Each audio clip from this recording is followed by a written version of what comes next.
मुंबई गोवा महामार्गावरील गोवा पत्रादेवी येथील अबकारी चेकपोस्ट समोर बुधवारी दुपारी ट्रकनं दुचाकीस्वाराला चिरडल्यानं दुचाकीस्वार डॅनी फर्नांडिस या युवकाचा जागीच मृत्यू झाला। या अपघाताचे सीसीटीव्ही फुटेज हाती आले असून त्यात सदरचा अपघात अबकारी विभागाच्या कर्मचाऱ्यासमोर झाल्याचं दिसून येत असून कर्मचाऱ्याच्या समोरूनच चालकानं पलायन केल्याचं दिसतंय।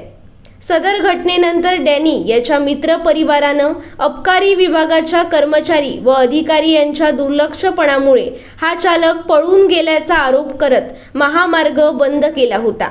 तसेच या प्रकरणी गोव्याचे मुख्यमंत्री डॉक्टर प्रमोद सावंत यांच्याकडे संबंधितांबद्दल तक्रार करणार असल्याचं देखील सांगितलंय।